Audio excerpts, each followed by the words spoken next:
சிறைக்கு சென்று வந்து தாயை கொடுமைப்படுத்திய மூன்றாவது கணவர். நந்தா பட பாணியில் கொலையாளியாக மாறிய மகன்.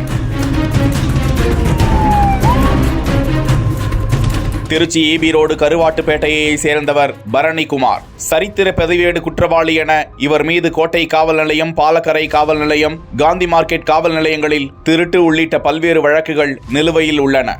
இவருக்கும் திருச்சி கோட்டை ரயில் நிலையம் குட்ஷெட் பகுதியை சேர்ந்த மதன் என்பவருடைய மனைவி ஜோதி என்பவருக்கும் பழக்கம் ஏற்பட்ட நிலையில் கடந்த 6 மாதத்திற்கு முன்பு இருவரும் திருமணம் செய்து கொண்டதாக கூறப்படுகிறது. ஜோதிக்கு வயது 45. பரணி ஜோதிக்கு 3வது கணவன் என போலீசார் கூறுகிறார்கள். இதற்கிடையே வழக்கொன்றில் சிக்கி சிறை சென்றிருந்த பரணிக்குமார் கடந்த மார்ச் மாதம் சிறையில் இருந்து வெளியே வந்திருக்கிறார். அன்று முதலே பரணிக்குமாருக்கும் ஜோதிக்கும் இடையே அடிக்கடி தகராறு ஏற்பட்டு வந்திருக்கிறது. சம்பவத்தன்று நள்ளிரவும் இருவருக்கும் இடையே பயங்கர தகராறு ஏற்பட பரணிக்குமார் ஜோதியை அடித்து உதைத்து தாக்கியிருக்கிறார். இதனை கண்ட ஜோதியின் மகன் தனது நண்பர் பீமநகரை சேர்ந்த டோலு என்கிற முகமது தௌஃபிகோடு சேர்ந்து சிங்காரத்தோப்பு அருகே நின்று கொண்டிருந்த பரணிக்குமாரிடம் தகராறில் ஈடுபட்டு அவரை சரமாரியாக தாக்கி படுகொலை செய்துவிட்டு அங்கிருந்து தப்பிச் சென்றனர். தகவல் அறிந்த கோட்டை காவல் நிலைய போலீசார் பரணிக்குமார் உடலை கைப்பற்றி திருச்சி அரசு மருத்துவமனைக்கு பிரேத பரிசோதனைக்காக அனுப்பி வைத்து தப்பி ஓடிய ஜோதியின் மகன் டோலு ஆகிய இருவரையும் கைது செய்திருக்கிறார்கள். இந்த இளைஞர்கள் மீதும் திருட்டு உள்ளிட்ட பல்வேறு குற்ற வழக்குகள்